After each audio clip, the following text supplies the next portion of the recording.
escuché, pensé que había grabado. Gracias, muchas gracias. Bueno, entonces voy a reiterar lo que estaba hablando. Qué barbaridad.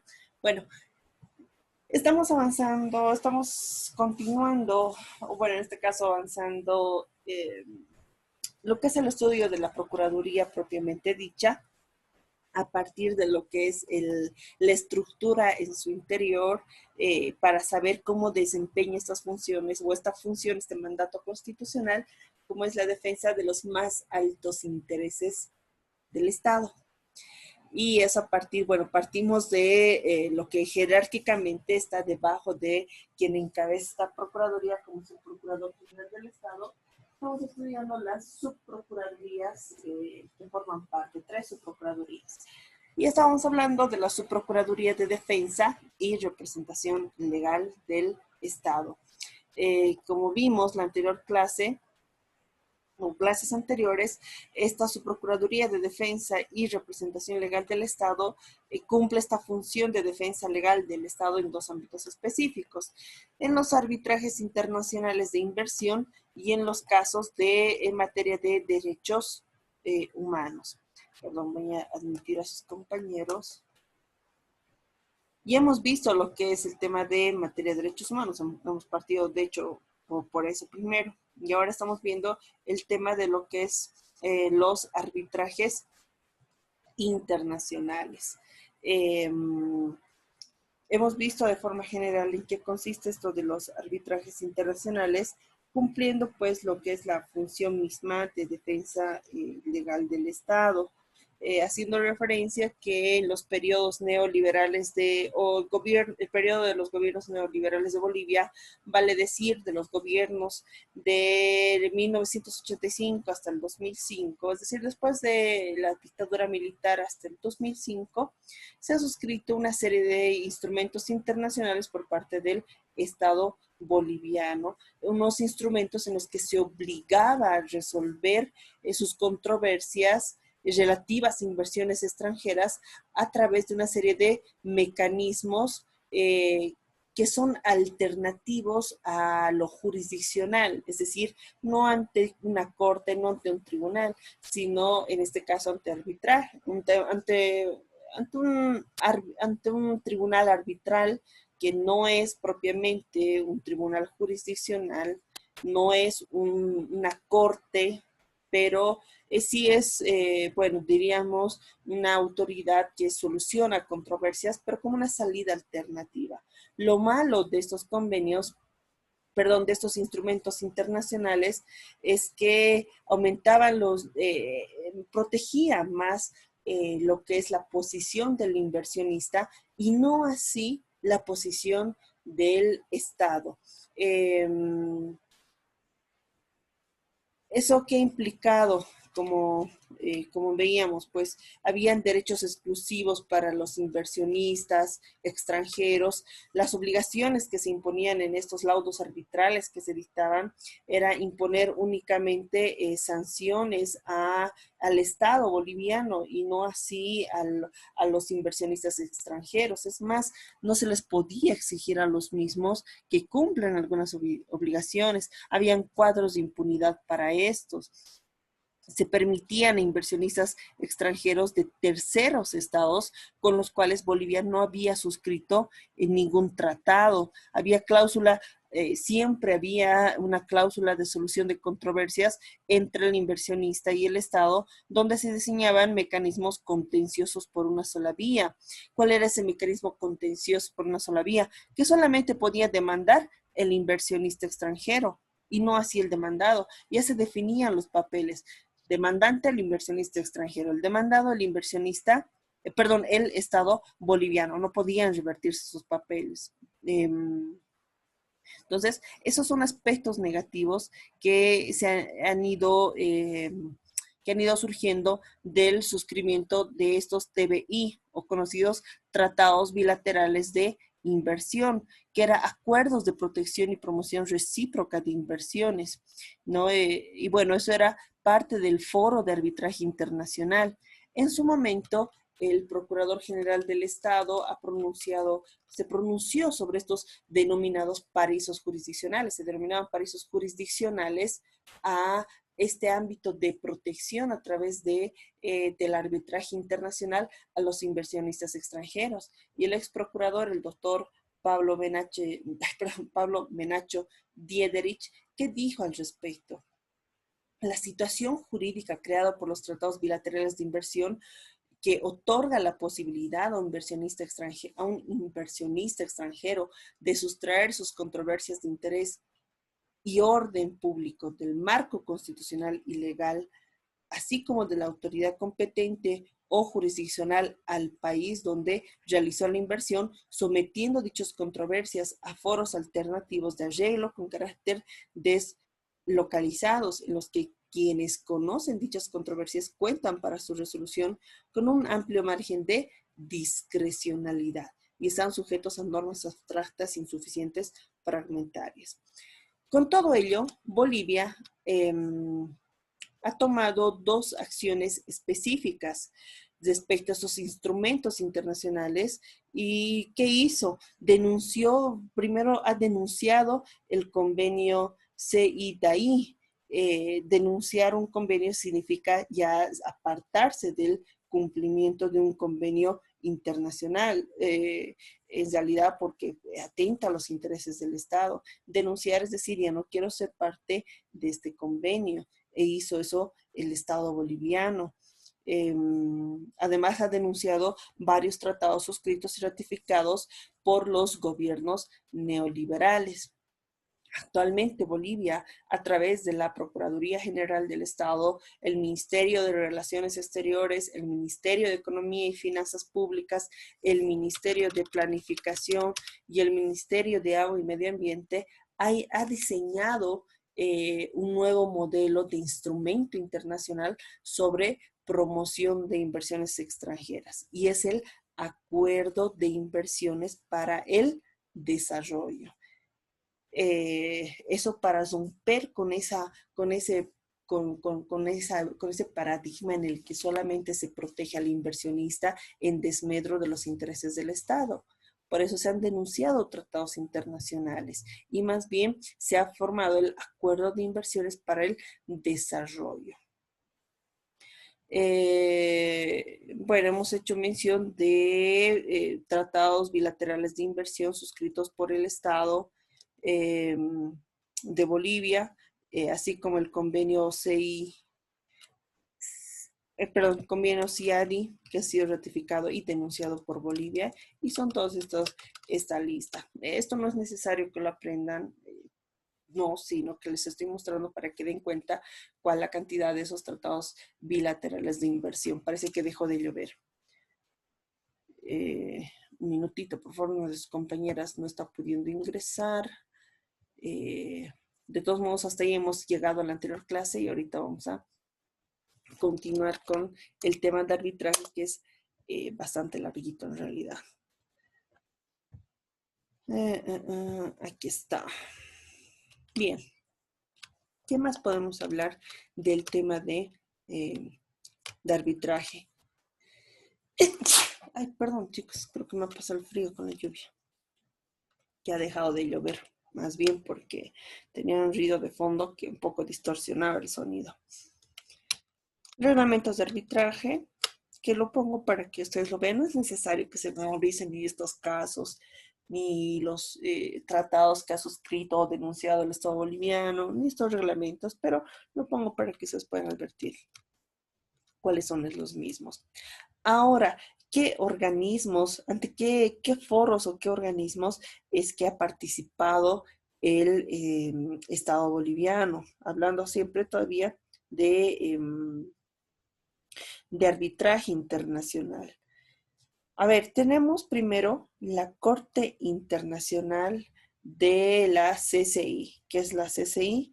La Cámara de Comercio Internacional. Aquí en Cochabamba, por ejemplo, tenemos una Cámara de Comercio y ahí tenemos un centro de conciliación. En el plano internacional, ya a un nivel mucho más mayor, macro, internacional, como les digo, tenemos la Corte Internacional de Arbitraje de la Cámara de Comercio Internacional. Y es que el Estado boliviano ha conocido arbitrajes comerciales internacionales que se han instaurado ante esta Corte. Y hay varios ejemplos.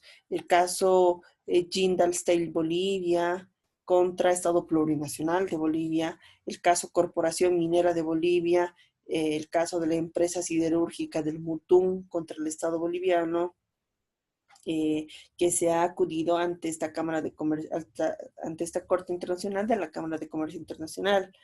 De hecho, y aquí lo destaco, tenemos un caso de éxito para el Estado boliviano, que es el caso Jindal, donde se ha logrado que el Tribunal Arbitral acoja las solicitudes sobre falta de competencia y condena a Jindal Steel Bolivia al pago de los costos que ha incurrido por el Estado boliviano. A ver, un poquito para que conozcan antecedentes, se los he copiado, me parece un ejemplo que destaca bastante la labor que ha tenido, bueno, la Procuraduría en defensa de los intereses del Estado ante esta Corte, perdón, ante esta Corte Internacional de Arbitraje. No fue, por ejemplo, hace rato les decía que los tratados bilaterales de inversión, en su mayoría que habían suscrito por habían sido suscritos por los gobiernos neoliberales del Estado, estos tratados bilaterales de inversión eran bueno, protegían más al inversionista extranjero en desmedro de los intereses del Estado boliviano, y por eso es que Bolivia los ha ido denunciando, es decir, ya apartándose de estos convenios. Y precisamente este caso de Jindal Steel no ha sido un arbitraje internacional que haya sido derivado o haya surgido por algún tratado bilateral de inversión, sino que se ha tratado de un arbitraje comercial que tiene un carácter contractual. Había un contrato de riesgo compartido suscrito entre la empresa siderúrgica del Mutun, que es una empresa pública, y la demandante JSB Holding Boliviano de la India, Jindal Steel and Power Limited. Entonces, perdón, mi pronunciación en inglés es un poquito, me falta práctica, pero bueno, el punto es de que aquí tenemos como que algo que destacar, que se... ¿Aló? ¿Me escuchan? Hola. Está saliendo entrecortado, doctorita. Ay, Buenas qué... noches. Buenas noches, don Edith. Ay, qué grave. Debe ser por la lluvia. Y con Teco, que Sí, día sí, que por pasa, aquí está también está peor. lloviendo. Bueno, entonces, les daba un ejemplo, ¿no? De este caso Jindal, que ha sido un éxito para el Estado boliviano, y como el que podemos ver que, pues, ha tenido este éxito porque no ha surgido de un tratado bilateral de inversión que era propio de los que, bueno, era uno de los tantos tratados que que han surgido en la época de gobiernos neoliberales, sino un arbitraje comercial, y consecuentemente pues se ha podido llegar a un buen resultado. ¿Por qué? Porque no había una protección al inversionista. ¿Qué más? Había una solicitud de arbitraje del 27 de febrero del 2014 que ha sido recibida por la Secretaría de esta Corte de la Cámara de Comercio Internacional. Y aquí, bueno, les hago relato brevemente de este antecedente, que el Tribunal Arbitral, en su orden procesal número 1 de 23 de diciembre de 2014, ha determinado que la sede del arbitraje sería la ciudad de Santa Cruz, sin perjuicio de celebrar audiencias en cualquier otro lugar. Y adicionalmente ha habido una segunda orden procesal, la número 2, en el que el Tribunal Arbitral determinó la bifurcación del procedimiento arbitral en dos fases: una fase de asuntos jurisdiccionales y admisibilidad y una fase de fondo. Y ha presentado los alegatos escritos por las partes. La audiencia sobre jurisdicción se ha llevado a cabo en la ciudad de Bogotá, en Colombia. Durante este arbitraje, el Estado boliviano, y aquí el ejemplo de cómo esta institución ha defendido los intereses del Estado, a través de la Procuraduría, sostuvo que el tribunal arbitral carecía de jurisdicción. Se ha podido cuestionar la jurisdicción. Primero porque Bolivia no había expresado su consentimiento de forma escrita y documentada, que es así como exigía la legislación boliviana para formar parte del contrato, ni tampoco de la cláusula arbitral. Y según la legislación boliviana, que era aplicable a la controversia, no existe la construcción legal relativa a la extensión de la cláusula arbitral a terceros no signatarios de un contrato de una cláusula arbitral. Y con ello, pues no existía un contrato, una cláusula arbitral, un tratado sobre inversiones en el que el Estado boliviano hubiese hecho una oferta de arbitraje que pueda ser aceptada por Jindal. Entonces, son aspectos que de repente con los tratados bilaterales de inversión no podía cuestionar el Estado boliviano, pero que en este caso, al no haber sido emergente esta situación jurídica por uno de estos tratados, pues Bolivia podía defender sus intereses y no así estar sometido a la discrecionalidad de lo que el tribunal arbitral podía decir, porque pues estaba a favor de los inversionistas. ¿Qué también tenemos? Está el Centro Internacional de Arreglo de Diferencias relativas a inversiones, el CIADI. A ver, ¿qué es el CIADI? Hace rato les decía el CIADI. Mediante ley número 1593, el Estado boliviano ha ratificado su adhesión en 1991 al Convenio sobre Arreglo de Diferencias relativas a inversiones entre estados y nacionales de otros estados, más conocido como Convenio CIADI, suscrito en 1965 en Washington. Por parte de los Estados miembros del Banco Internacional de Reconstrucción y Fomento, o el Banco Mundial, como se conoce. A ver, el convenio CIADI crea este Centro Internacional de Arreglo de Diferencias Relativas a Inversiones. Tiene por objeto facilitar la sumisión de diferencias relativas a inversiones entre estados contratantes y nacionales de otros estados contratantes a un procedimiento de conciliación y arbitraje, de acuerdo a las disposiciones que establece este mismo convenio CIADI. Los tratados bilaterales de inversión o TBIs suscritos por el Estado boliviano durante los gobiernos de 1985 al 2005 remiten las controversias entre inversionistas de un Estado parte y el otro Estado parte a solución mediante arbitraje internacional bajo el convenio CIADI, únicamente cuando el Estado demandante sea parte de dicho convenio. Y esto daba lugar a, pues, a que distintos TBIs o tratados bilaterales de inversión sean, bueno, a los mismos se somete el Estado boliviano y eso no era bueno, eso iba en desmedro de los intereses del Estado. Por eso es que Bolivia el 2 de mayo del 2007 ha denunciado el convenio CIADI.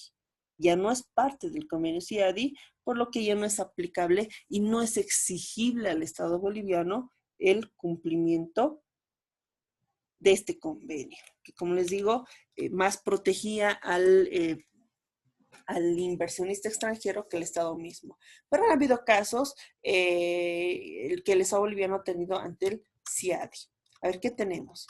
El caso Aguas del Tunari contra la República de Bolivia. Tenemos también el caso Quirobax y Non-Metallic Minerals contra el Estado boliviano.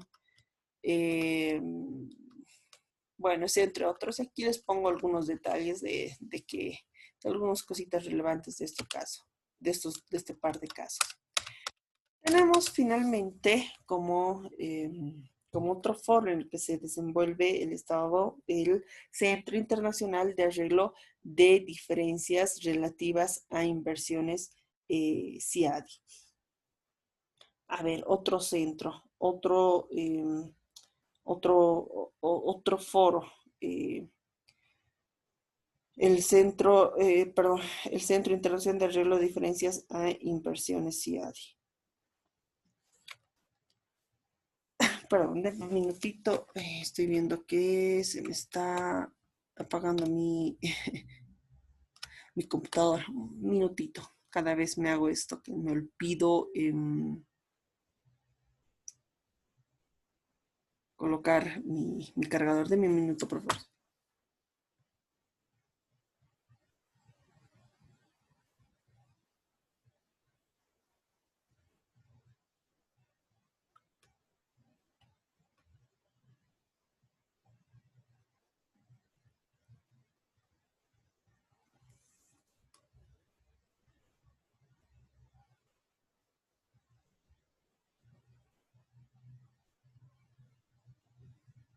Bien, les decía, Centro Internacional de Arreglo de Diferencias Relativas a Inversiones, CIADI. Tenemos también, bueno, los tratados bilaterales de inversión que ha suscrito el Estado boliviano remiten las controversias entre inversionistas de un Estado parte del otro. A una solución mediante arbitraje internacional bajo el reglamento de arbitraje de la Comisión de Naciones Unidas para el Derecho Mercantil Internacional. Y ha formado parte Bolivia tanto de la Convención de 1899 como de la Convención de 1907 para la resolución pacífica de controversias internacionales que han dado origen a la Corte Permanente de Arbitraje o CPA. Actualmente Bolivia integra la lista miembros de miembros de la Corte Permanente de Arbitraje. De hecho, tiene 3 miembros, un expresidente y 2 exprocuradores. Son tenemos a Eduardo Rodríguez Belcé, a Héctor Arce Saconeta y al doctor Pablo Menacho Diederich. Entonces, han habido procesos en los que el Estado boliviano ha tenido bajo el reglamento de arbitraje. A ver, ¿qué tenemos? ¿Qué casos? Los casos Guaracachi, América, de Estados Unidos, y Rurelec de Gran Bretaña contra el Estado Plurinacional de Bolivia, conocido como caso Guarachi. Tenemos el caso Mailcocota, Sudamerican Silver Limited contra el Estado Plurinacional de Bolivia. El caso Iberdrola, que es Iberdrola de España, e Iberdrola S.A.U. contra el Estado Plurinacional de Bolivia. Entonces, esto como algunos ejemplos de los casos que se han tramitado, se han ventilado ante este Centro Internacional de Arreglo de Diferencias relativas a inversiones. Entonces, en estos escenarios se ha ido desenvolviendo el Estado boliviano a través de la subdefensa, o bueno, así lo denominamos dentro de la institución, pero el nombre completo es Subprocuraduría de Defensa y Representación Legal del Estado. Entonces, no olviden que esta Subprocuraduría defiende al Estado en 2 ámbitos: arbitrajes internacionales de inversión, que es lo que hemos visto, y en los casos de materia de derechos humanos. Más vemos su participación en el Sistema Interamericano de Derechos Humanos, conformado por la Comisión Interamericana de Derechos Humanos y la Corte Interamericana de Derechos Humanos. Pero obviamente ha tenido participación en otros escenarios también, por ejemplo, de repente de alcance universal, como hace un par de meses, o hace sí, un par de meses casi, ante el Tribunal de la Haya, por ejemplo. Pero bueno, aquí voy a hacer una pausa, grupo. En breve vuelvo y avanzamos sobre la Subprocuraduría de Evaluación e Intervenciones. Aquí hago una pausa, por favor.